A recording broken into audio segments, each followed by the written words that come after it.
The broadcast is now starting. All attendees are in listen-only mode. Hi, good morning, everyone. I'm Kathleen Taylor with the Nevada Women's Business Center. Thank you so much for tuning in to our webinar today. It's about law and intellectual property. And today you're in for a treat because I have returning as a guest presenter our very own Daniel Knorr of the Knorr Law Firm. And today Daniel's going to share with us his expertise in the areas of patents, trademarks, trade secrets, I mean, the whole nine. So it'll be a very interesting conversation. We're also going to acknowledge our event sponsor. We are collaborating with the Armed Forces Chamber of Commerce, and I'm just so pleased to collaborate with Andre Haynes in that regard in facilitating this collaborative venue and providing our veteran community, our disabled veteran community, their families, the general public, startup entrepreneurs, or established businesses with this law and intellectual property webinar. So we're going to go through the presentation led by Daniel's expertise, and also we'll have some Q&A as well. On your control panel, there is a tab for questions. So if you have any questions or comments, please type them and send them to us, and we will address them during the webinar. And then we'll have some closing comments as well, and then we would really appreciate your feedback with the survey as well that you will receive after the webinar. So with that being said, I'd like to introduce to you our sponsor, Andre Haynes. Andre? Okay. So, Good morning, everyone, and thank you so much for joining us today. And also thank you, Kathleen, and the Nevada Women's Business Center for helping to bring this about and share this great information. And thank you to the speakers today. oh, excellent. Thank you. And it's always such an advantage and a benefit for the community in featuring our resource partners for such educational activities and collaborative activities as well. So thank you to the Armed Forces Chamber of Commerce for your partnership and your support, Andre. Thank you. So with that, it's my pleasure to introduce to you our guest speaker, Daniel Knorr. And Daniel, we had you on our live stream YouTube channel, webinar format last year, and that was such an incredible exchange and learning curve, at least for me, and also our attendees as well. So could you share with us your background and welcome back? Thanks. It's good to be back, and good morning, everybody. I am the owner of the law office of Daniel Knorr. I'm in Henderson, and I work primarily with small and medium-sized businesses. I do business formation, governance, leases, helping businesses get started and manage their processes. And been here in Nevada for about 20 years. Oh, wow. Excellent. So, you know, there is law and then there's Nevada law. So thank you for your input today. So with that, this is going to be the points of our presentation. And before we start, I would like to just garner the audience interest in getting their input with the poll, just to see where they're at in reference to this this whole dynamic of what's what in reference to trademarks and patents and what all that entails. So if you could just, if you're tuning in, could you please take a moment to answer the questions, just so we can have an idea of what are your thoughts about a patent or a trademark, and then we'll go on from there. We just like your input.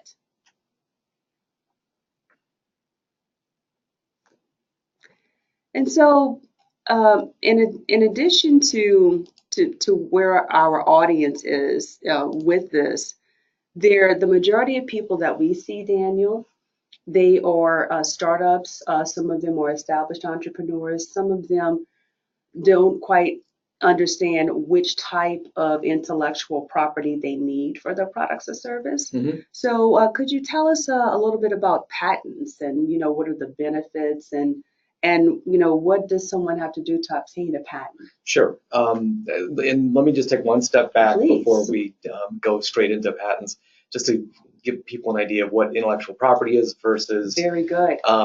versus other forms of property. So, Yes. intellectual property is just sort of an intangible right that the possessor of a product that was created by human intellect, your imagination, your mind, your thinking, and it's the bundle of rights that surround a thought or the use of imagination versus other forms of property, which would either be personal property or real property. Real property is land, a house, a building. Okay. Personal property is things like your car. Right. So intellectual property would be if you wrote a song, Yes. if you came up with a process. So, Okay. and it's intellectual property generally is composed of 4 different areas of the law. So the first is a patent, the next is a trademark, a copyright, and then sort of a group called trade secrets. Yes. So the most probably obvious one is a patent. Everyone's sort of heard of a patent. And what a patent is an exclusive right to use an idea that has been developed and then granted a patent from a government. In this case, it would be the federal government. So if you have a patent that's been granted in America, you have it across all of America. It's not something that you would go state to state to get. Okay. So there's basically 4 different types of patents themselves. There's things like machines with moving parts. Yes. The cotton gin is sort of like the most famous because it was like one of the first patents after the United States was created.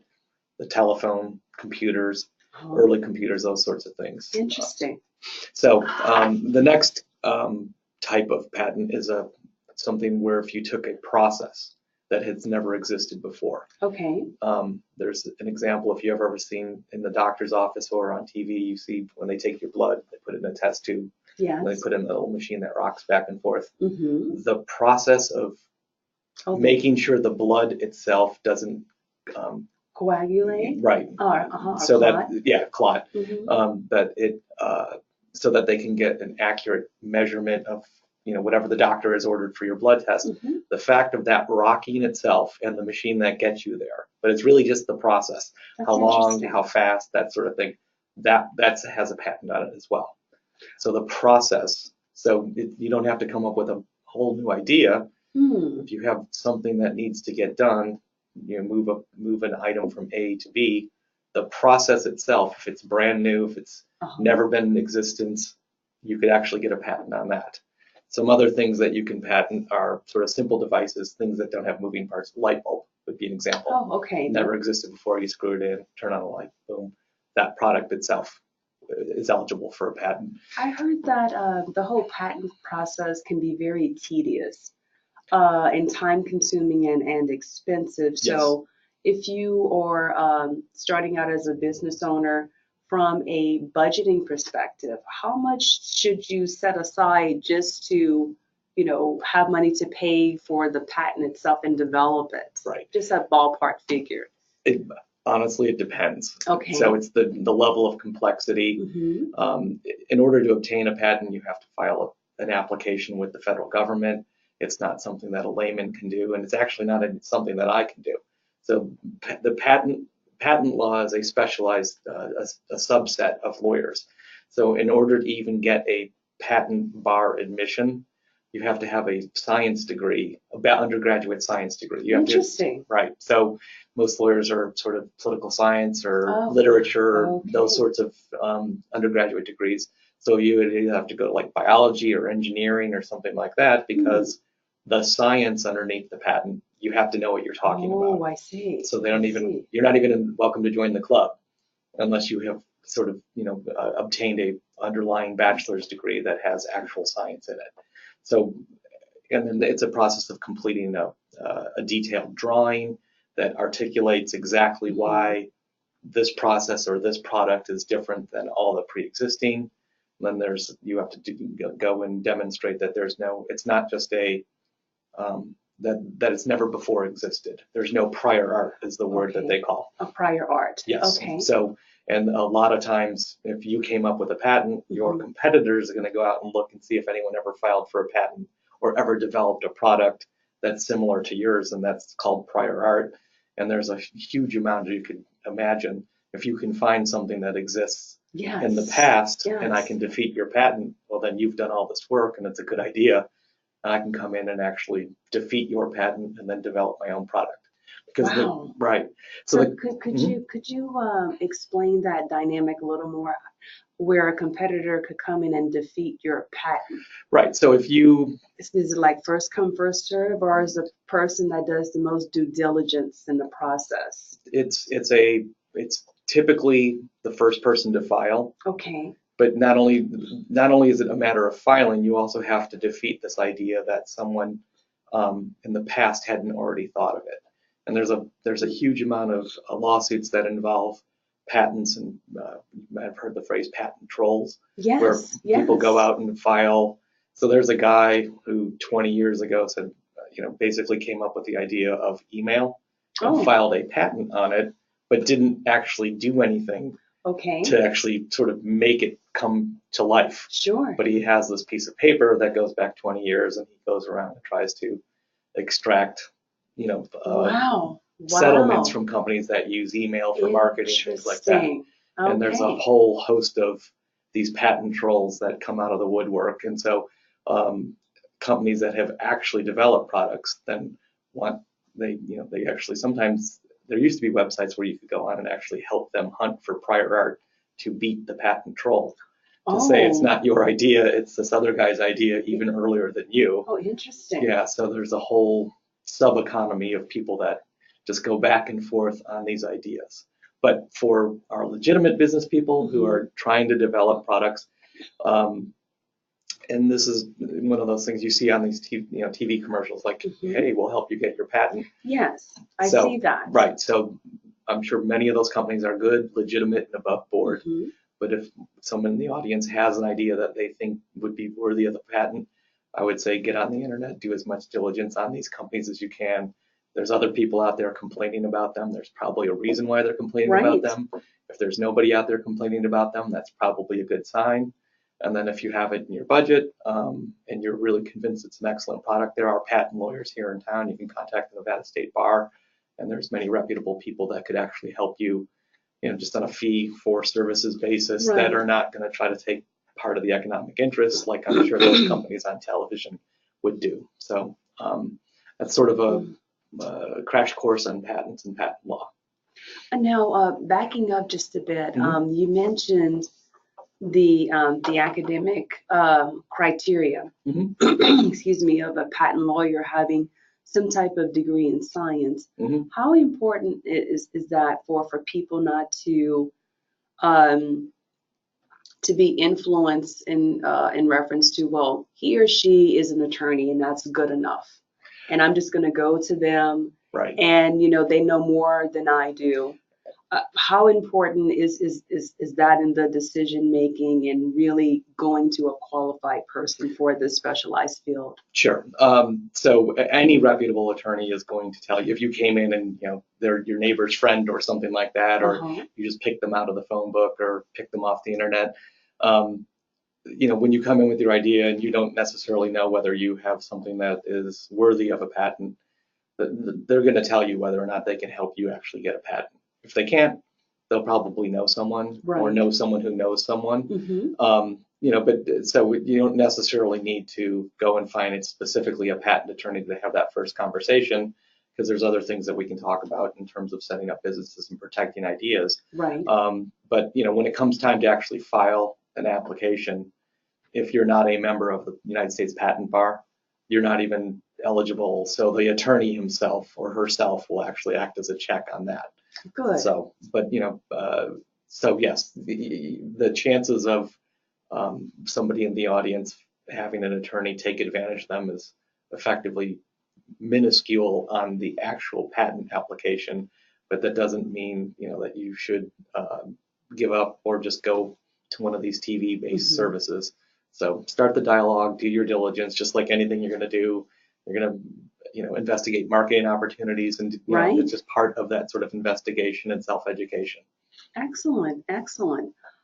So, in what you were saying about the whole scope of patents and intellectual property, so you said that within law, there's these four areas. Mm-hmm. I don't think people, well, I'm not stereotyping, but there may be a perception Mm-hmm.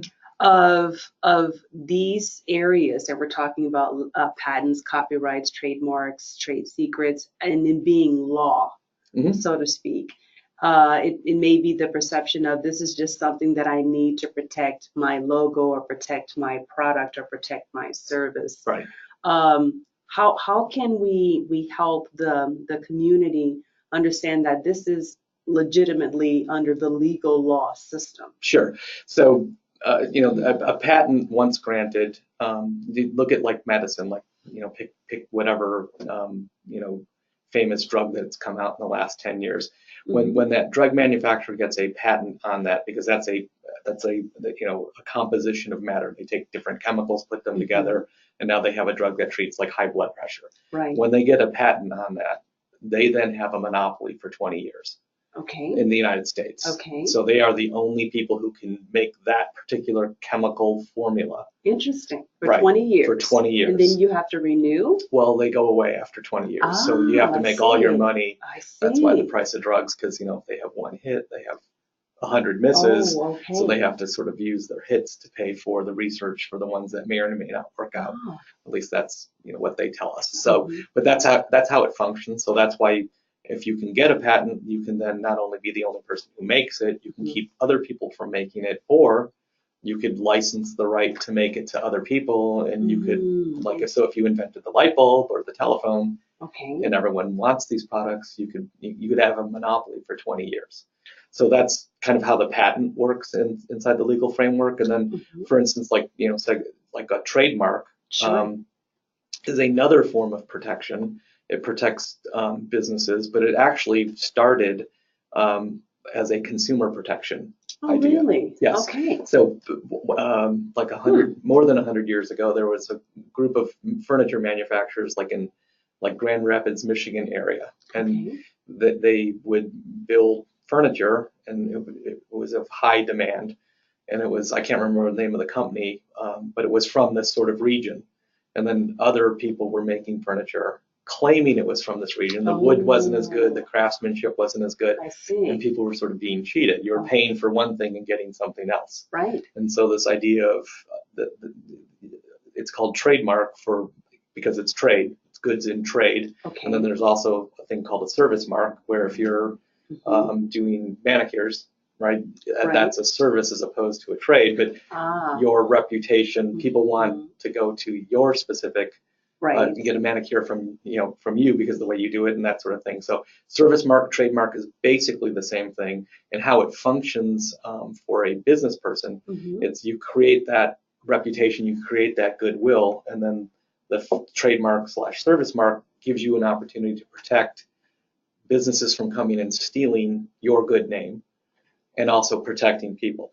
So if there's a specific product that people want, someone can't come slap your name on their product. Right. Right. So if you built bicycles and they're Kathleen's bicycles and everyone's like, those are the best bicycles, I can't come and just make some cheap bike and call it Kathleen's bicycles. Okay. Because one, I'm stealing your good name. Right. And if the product's not as good, it's damaging to you, because then your reputation goes down. Yes. And you work so hard to get it up. So so that's the idea of a trademark. And so it sort of works to protect consumers, but it also really works to protect businesses. Okay. And there's a couple of different ways that you can create a trademark. Okay. Sure. Now, I'm just kind of like delving into like connecting the dots a little with trademarks.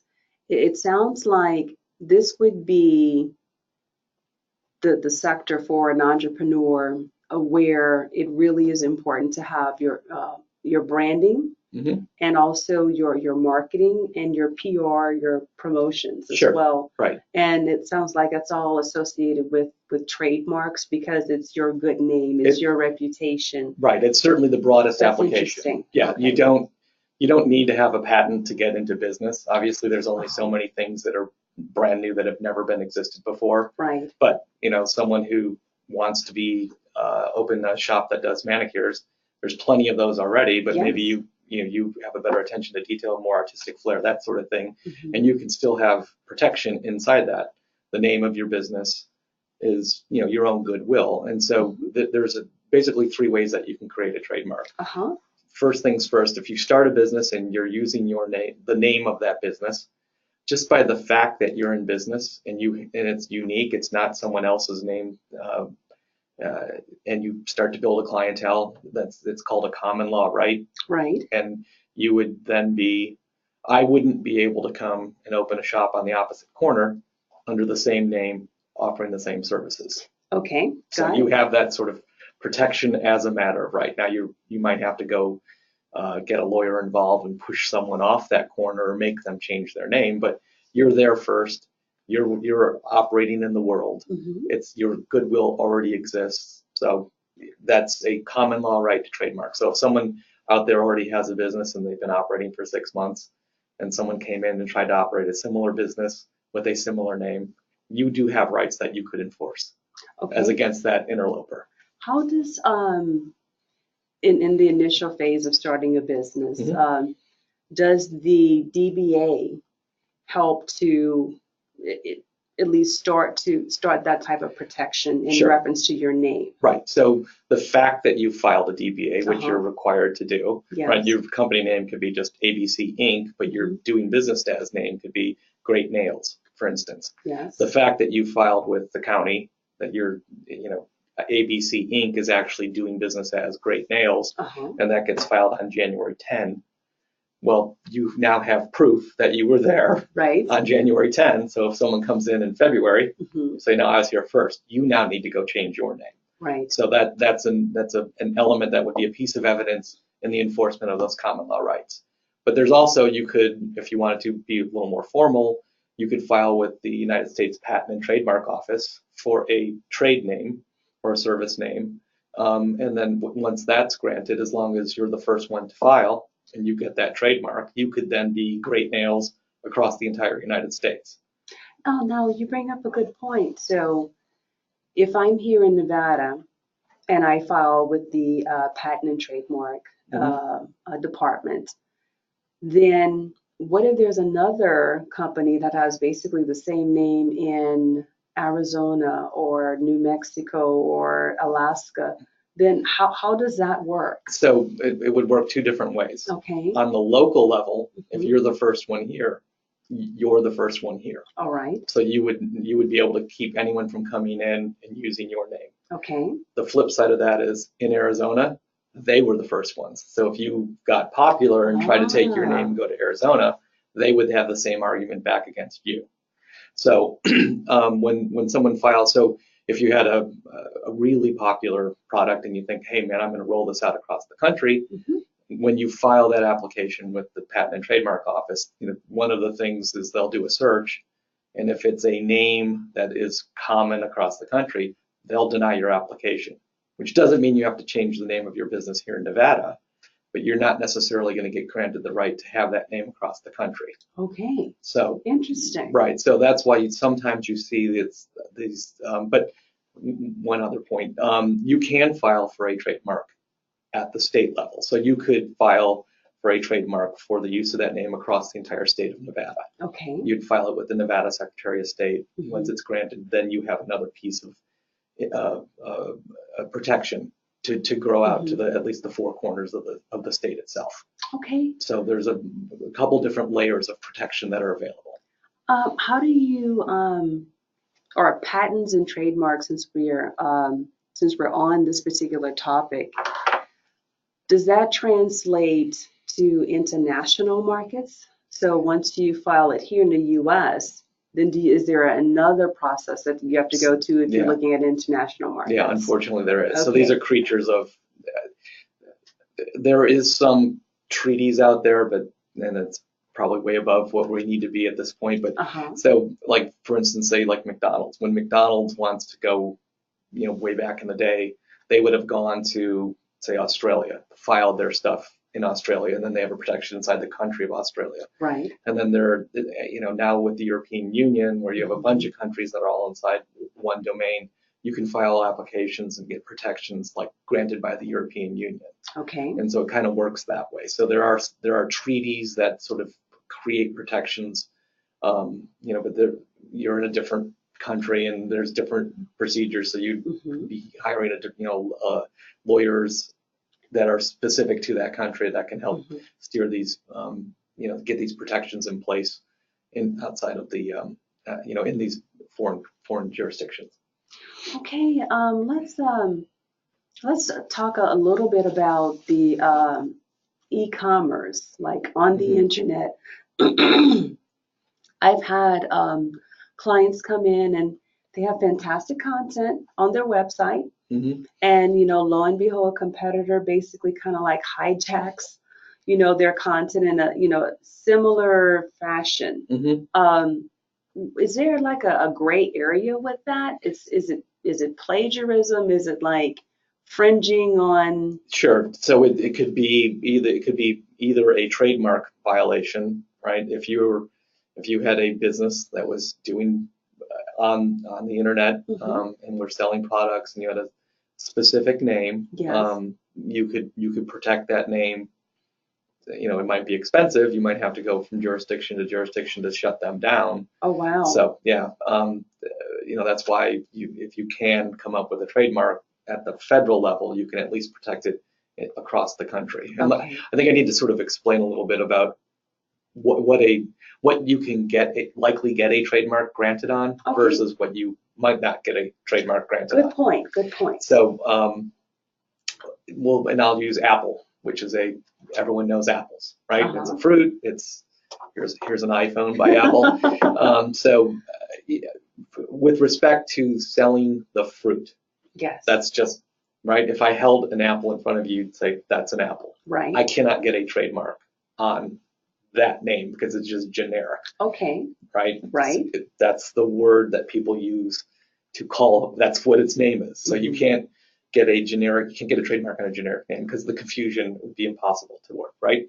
So, but Apple has also been used in commerce outside of the selling of apples. So if you like in the 1960s, the Beatles had Apple Records. Oh, okay. So they had a trademark on that, and obviously sold millions and millions of record albums and whatever. And so Apple Records was a thing that was in existence for many years. And then in the 10 years later or so, Apple computers came about. So now you have Apple Records, you have Apple computers.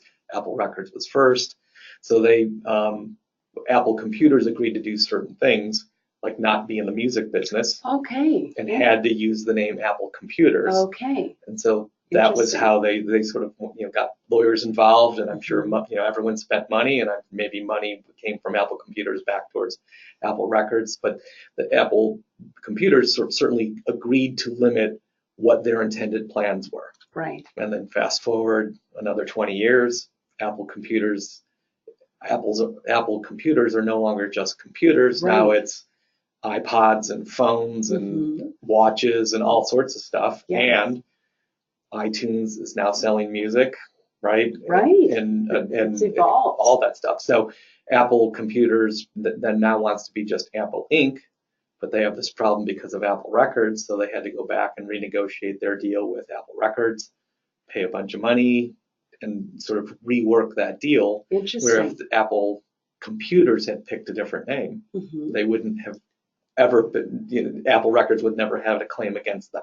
Right. So you can make, so when it's time to develop a trademark, the things that you want to do is not be generic, not even be descriptive, right? You don't want to sort of have a name that suggests the product. Oh, really? You want to just make a name up. Okay.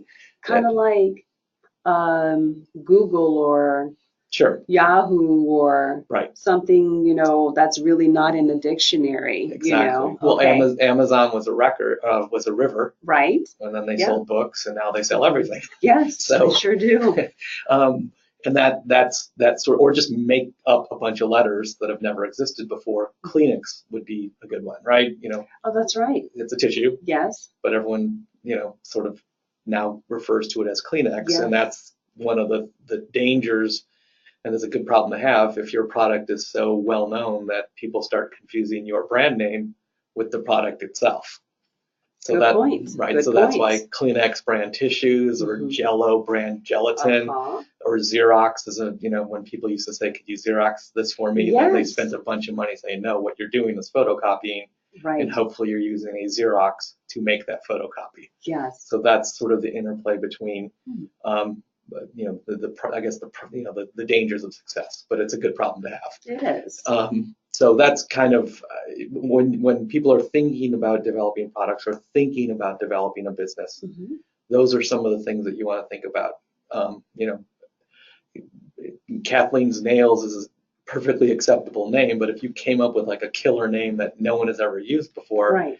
chances are much higher that when that becomes this great national or international brand, no one has ever used it before, and you're really in a very well protected position. So that's one of those things as you're thinking about, if you have this idea, if you have this product, if you have this business, spending a little bit of effort on the front end can pay really big dividends on the back end.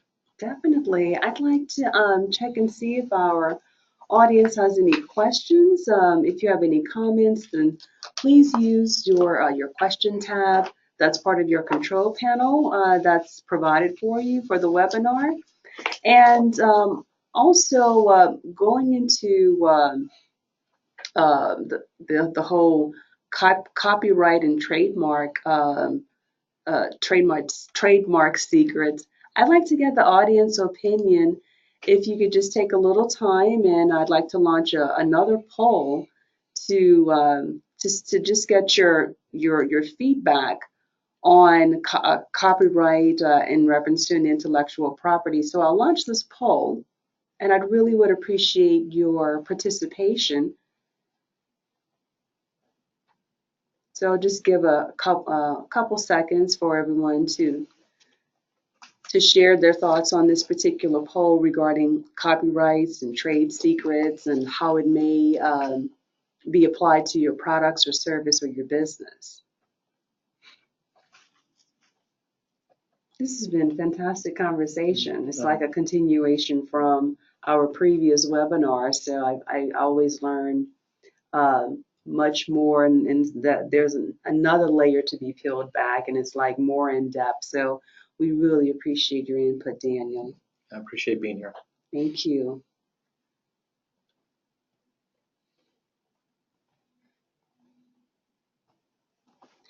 Okay, well, with that being said,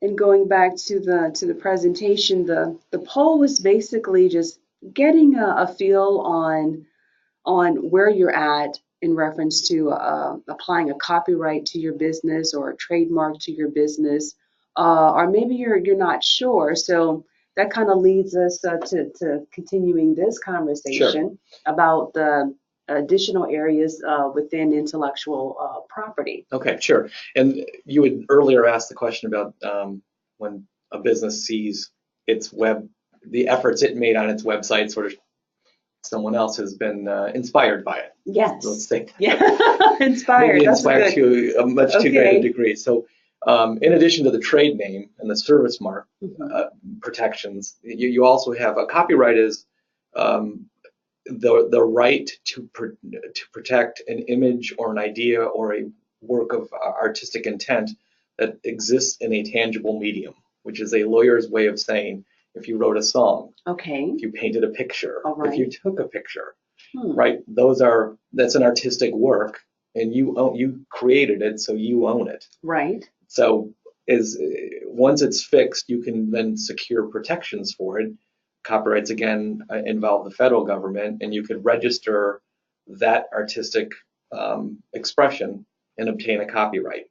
And what a copyright literally is the right to copy, right? So if it's yours, it's quite literal. yes, Okay. it really is. Okay. And so how you monetize that is you give persons the right to make copies of it. So if you wrote a book, Mm-hmm. you would sign a deal with a publisher, and then you assign that copyright Right. to those words on that page, Mm-hmm. and that publisher goes out and Mass produces it Yes. and sells it. So that's the idea of a copyright. So without the right to copy something, you have violated the owner's copyright. Got it. So when someone gets inspired by your website Mm-hmm.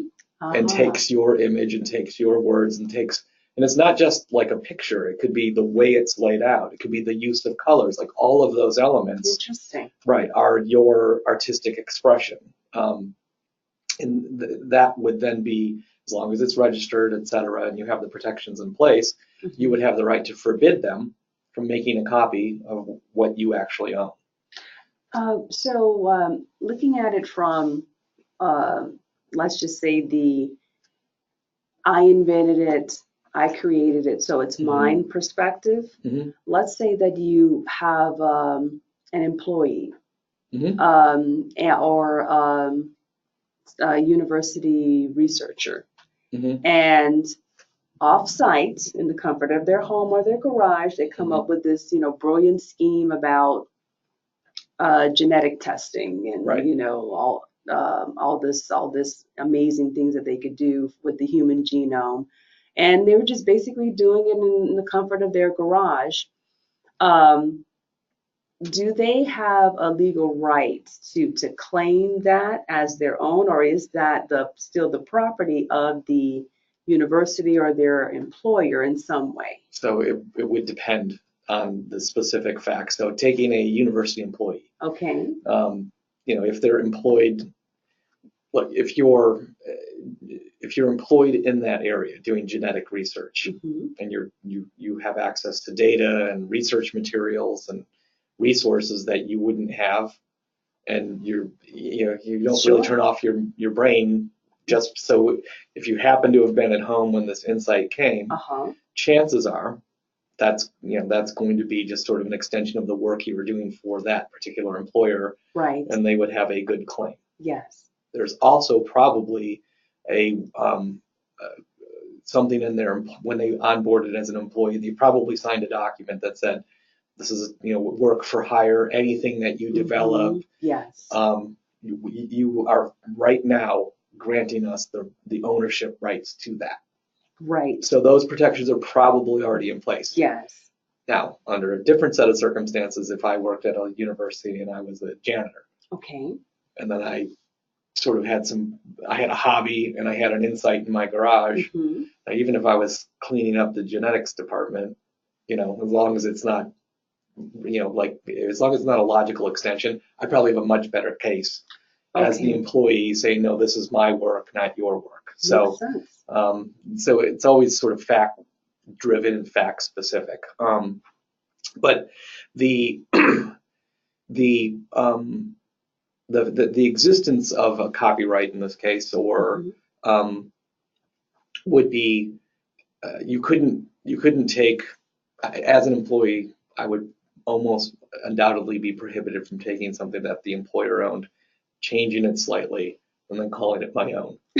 So it would have to be unique, novel, Yes. very different. Right. So and some people have tried that, I'm sure. Sure, and that's and that's sort of the last area of the law of intellectual property, is this idea of trade secrets.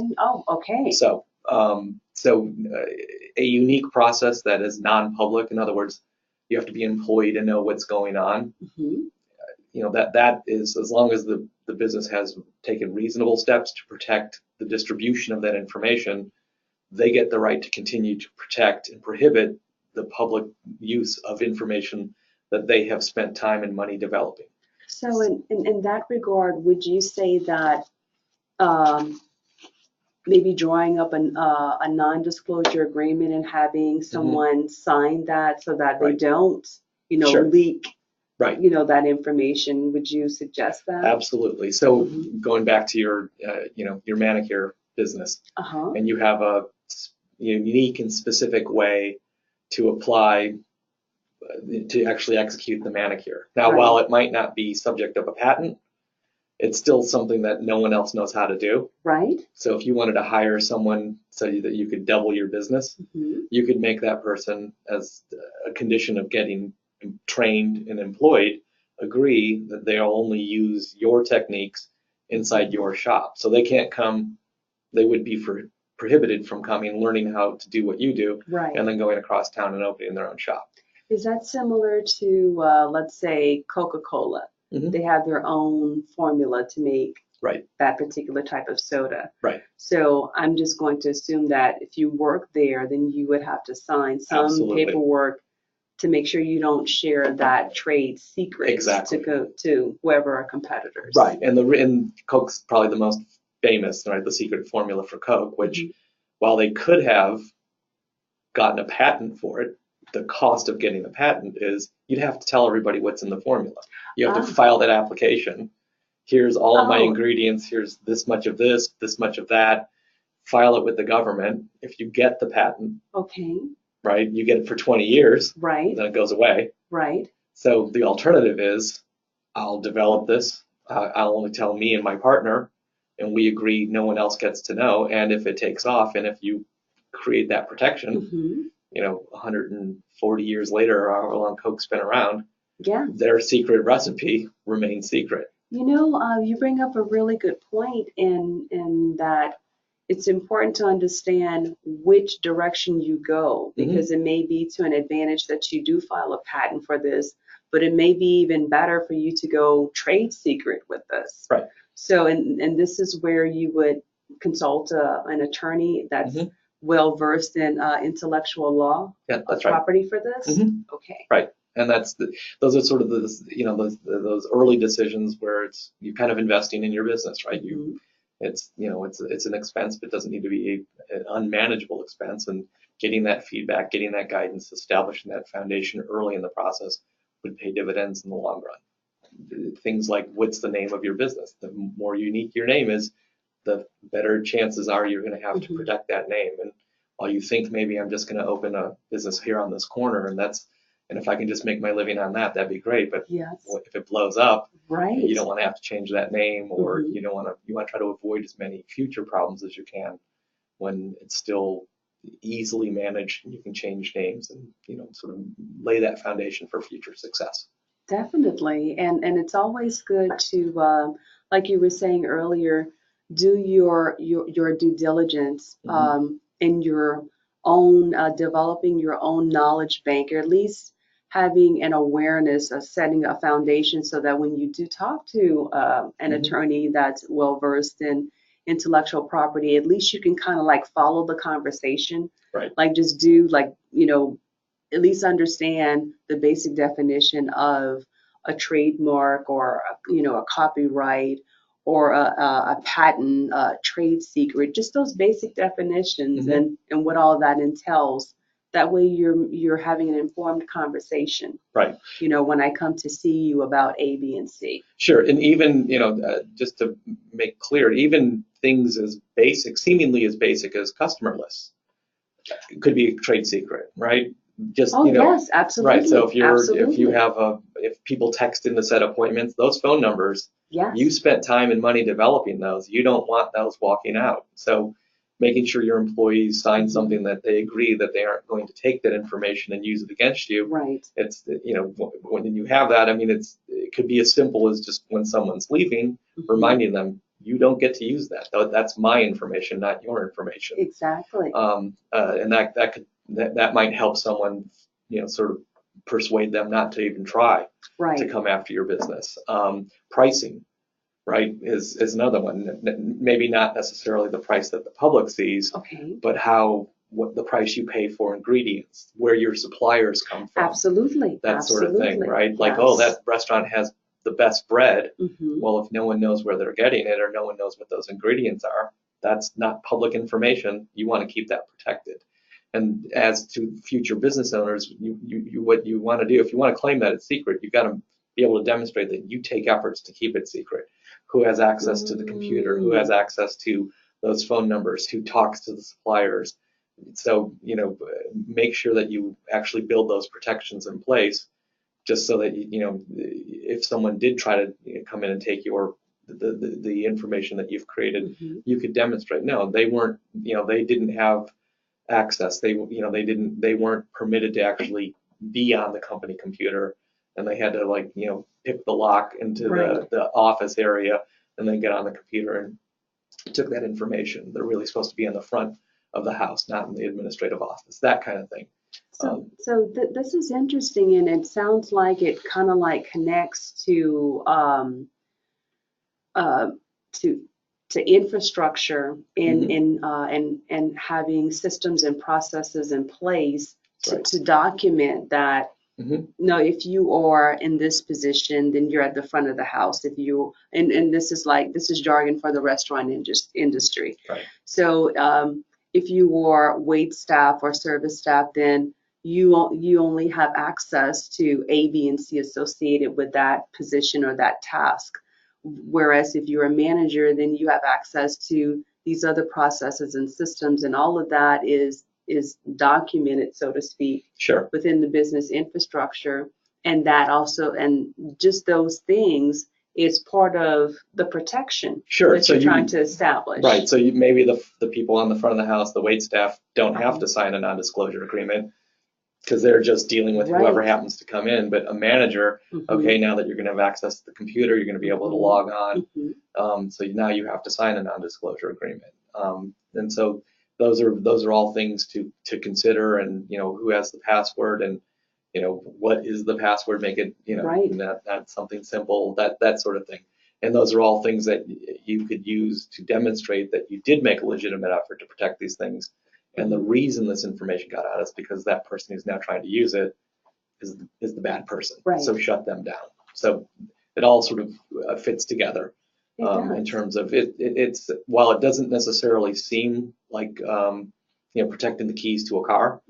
Yes. Right, to keep someone from taking your car, it could be as valuable or more valuable. And so making those efforts to create those protections, one, might prevent someone from doing the bad act in the first place. But if someone does, sort of find a way in, you can at least use that as evidence to say they shouldn't be permitted to use something that they shouldn't have had, that they had to, probably break the law or violate company policy at a minimum in order to get that. And so they shouldn't be permitted to reap the benefit of their bad acts. Now, here's an example, and this is where technology kind of comes into play. Cars, for example. We've gone through the evolution of your standard car, where it's gas and all this just standard, without a whole lot of technology or a computer system integrated in it. So let's just say that, I'm just making this up, let's say that this I don't even know how to call it, not a manufacturer of a car, but a car, this prototype came into being, and it had the computer system. And from there, it became into the manufacturing phase, and it was launched onto the market. And before you know it, this particular brand, let's just say Red, White, and Blue car company, launched this car. It's on the market, and it has this integrated computer system with all the perks. And then XYZ company comes along and has another car that has a computer system as well. Right. So is that kind of like the gray area of the whole patent or trademark area? Because it's a competitive marketplace. Sure. So the names, we have sort of just trying to take it element by element. The names aren't close enough. So Red, White, and Blue versus XYZ. If you went out and wanted to buy a Red, White, and Blue car, you're probably not going to accidentally buy an XYZ. But if it was a name that was more similar to Red, White, and Blue, maybe so I think that the competitor is safe from a trademark perspective. All right. So with respect to the computer system, if Red, White, and Blue doesn't have a patent on, their computer system. Mm-hmm. Well, if they do have a patent and it steals from the patent, if it recreates this patented protection, Right. then Red, White, and Blue could stop XYZ because it's a violation of that patent.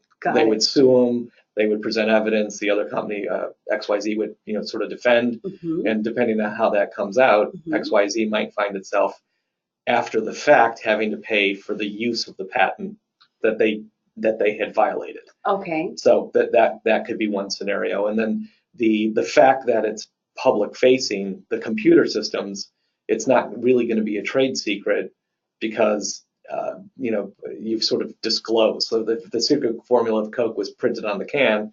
You couldn't say. Okay. But that doesn't mean that maybe some of the processes themselves, that the average consumer isn't going to have the skills to sort of Mm-hmm. go in and read the actual computer programming. Oh, got Right. it. So arguably that could be a trade secret, but more likely the computer code could be copyrighted, right? They took something Yes. that they have a copyright on, right? This is, when you see this, do X, do Y, Mm-hmm. how a computer code works. That's a novel idea that's in a fixed medium. It's kind of like a book that you would never read. Right. If you think about it, it's characters that have been written down in a specific sequence. Mm-hmm. So if you took that and you just made a copy of it and put it in your car, Right. you have violated the copyright of Red, White, and Blue. Wow. So it's like, and obviously they could defend by saying, well, no, our words are different over here. But so that these strains of legal protections Mm-hmm. sort of can flow from one scenario. You could have all of these things potentially being at issue. And I like the way that you connected those dots, taking this scenario and then relating it to trademarks, to patents, to trade secrets, to copyrights. I really appreciate that. Yeah. I understood it. It's an area of law that you don't think, I think sometimes people don't appreciate how big the area of intellectual property is in terms of just the overall economy.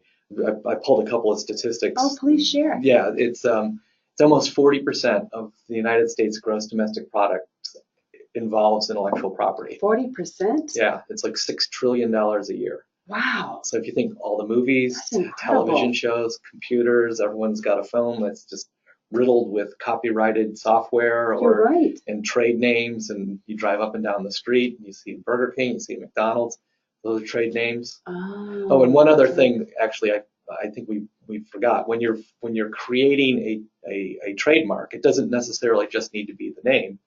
Some of the most important trademarks are symbols. The little mermaid on Starbucks.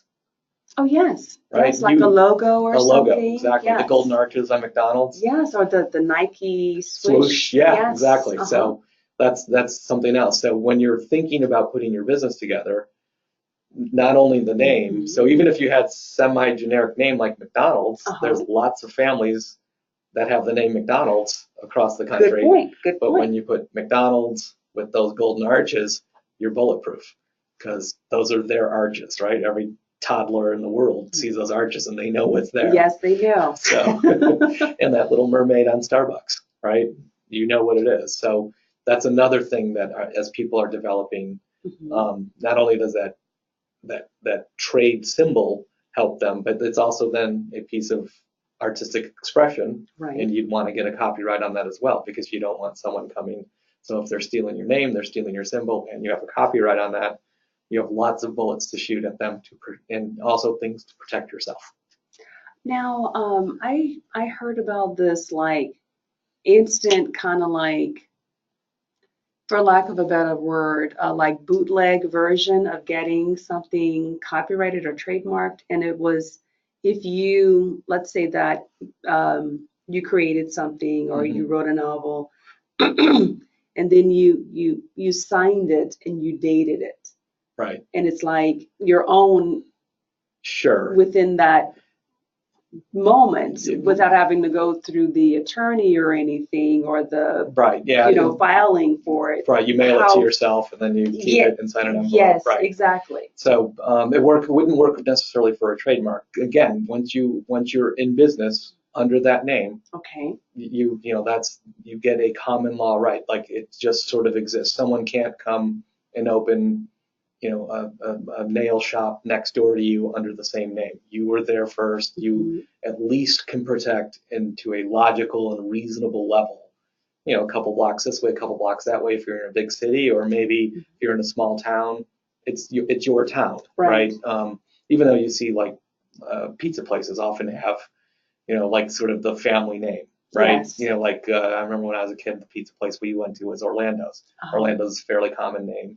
I'm sure there was one in every state, but as to our little town where we lived, that you couldn't have opened another one under that name, right? Whether or not they had filed any paperwork or whatever, it was their name, they were there first, and they could protect it. Okay. So with respect to protecting a name that's used in business, a trade name, just the fact of you being in business, you have at least a reasonable level of protection. Okay. With respect to a copyright, if you wrote a book, printed it, put it in the mail, and made it back to yourself, yes, there's really no hard and fast legal rule where you win. Would it be admissible as evidence?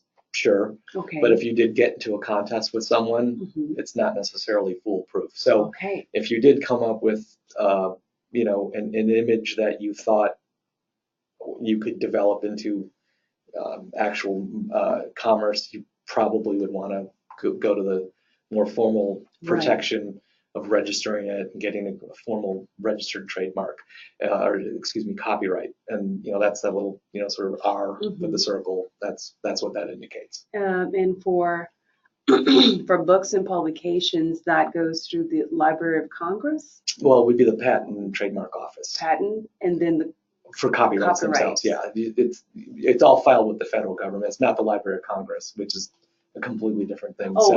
So all all publications, and I'm going off topic here. All publications have a copy in the Library of right. I think, but that's just but that, I think that's just that sort has of nothing to do with this conversation. So pardon me, I digress. But once something is published, you would have the right to protect it, right? So if you wrote a poem, wrote it down, that's yours. No one gets to take that from you. Right. Now, if you want to try to use that and monetize it, protect it, it would be absolutely in your interest to get a copyright against it, so that you could, then you have a certain date, it's yours, it's a literary expression. I think they last like your lifetime plus 75 years for copyrights. So you know what I mean? It would be definitely in your interest to do it, but you don't necessarily need to do it as step one. Okay, fair enough. Right. So. And with that said, let's go to our audience. In reference to the Q&A, if you have any comments or questions, this has been an excellent conversation, and thank you for sharing your expertise and information. And again, if you'd like to make any comments or pose a question to Daniel, then please do so. And with that, I'd like to have some closing remarks, and we'll begin with Andre of the Armed Forces Chamber of Commerce. If you have any closing remarks for our audience, and we'd also like to, of course, have any pearls of wisdom that you'd like to share in closing, Daniel. Sure. So, Andre, thank you so much for your support with this webinar. Anything you'd like to share? Yes, definitely. And Daniel, excellent job. I learned a lot of new things that I had never been exposed to until today. So thank you for doing a fabulous job. Thank you. And I like to say, what's interesting that I come across when I work with my clients and when I just view most general businesses is a lot of people don't, like Daniel said, they don't consider the value, the long-term implications of an intellectual property, whether that be a copyright, a trademark, a service mark, or even a patent. And a lot of times when businesses are franchised or they are even sold and purchased by another party, intellectual properties actually have a monetary value that is calculated and included in the value of a business. And whether a person plans to open up a business and only keep it reduced to their garage or on a certain street, you never know if you're going to go citywide, statewide, nationwide, international. And so I always encourage business owners, whether startup or they have an existing business, to consider that and to definitely, consult a professional like Daniel. And there is information online, and sometimes it could be confusing, or you get conflicting information. Like what Daniel said, go look at the federal government. Whether that be the United States Patent and Trademark Office, or Kathleen, as you said, if it's the Library of Congress, and you could get the official information. And if you still have questions or it's unclear, then you reach out to someone like Daniel or Kathleen for clarification and for assistance. But, again, Daniel, you did a tremendous job. Kathleen, your comments and remarks were great. And I'll speak for myself. I was educated on some things that I was ignorant to before now that I can take into consideration with my own businesses and also share with the business owners whom I represent. And that's my last remark. Excellent. Thank you, Andre. We really appreciate that. Daniel, what are anything you'd like to share with the audience? Well, one, I'd like to thank Andre for his kind remarks. And as to the audience, it's to just absolutely underscore what Andre said. Do your homework, plan. It's always easier to plan on the front end and do that work on the front end, and make sure that you protect the things that you're creating. Because maybe the idea that you think you're just going to have a side hustle and do it out of your garage, it could blow up, and Yes. you don't want to leave money on the table or leave yourself exposed. So do your diligence, talk to people, network, attend Andre's events. I'm sure there's lots of fabulous resources and lots of folks in his Chamber of Commerce Yes. that might have already gone down that learning curve, and it could just be as cheap as asking someone to meet you and have a cup of coffee and Right. pick their brain. And then if you do need an attorney, choose wisely, ask around, and attorneys' reputations, like business reputations, are earned over time. And I'm sure you'll find good people that can help you. And Kathleen, I know, is an absolute resource for everyone that's listening. So I appreciate the opportunity to come here and share my thoughts with you. Yes, thank you. And Daniel, would you like to share your contact information? Sure. If anyone needs to reach me, they can reach me through my website, which is norlaw, NORRLAW.com, and I'm in Henderson. Okay, very good. And Andre, if anyone is interested in the Armed Forces Chamber of Commerce, its membership benefits from a veteran or armed forces perspective, how can they contact you? They can visit us online at armedforceschamber.com, and it's spelled just as it sounds, armedforceschamber.com. And if they visit any social media platforms, and all they need to do is search under Armed Forces Chamber, and our page will show up. Excellent, thank you. And with that, ladies and gentlemen, thank you so much for tuning in for our webinar about law and intellectual property. After the webinar, you are going to receive a survey on behalf of the Nevada Women's Business Center via GoToWebinar. We would really appreciate your feedback and your comments on our webinar today. So thank you so much, Daniel. Thank you. It's my really pleasure. Appreciate it. Thank you, Andre, for your partnership and having the vision to ask us to partner with you for this particular topic. And we look forward to future ventures as well with the Armed Forces Chamber of Commerce. If anyone would like to contact the Nevada Women's Business Center, please give us a call at area code 702-734-3555 or check us out online at www.nevadawbc.com. Thank you so much. This is Kathleen Taylor, and we'll see you next time. Enjoy.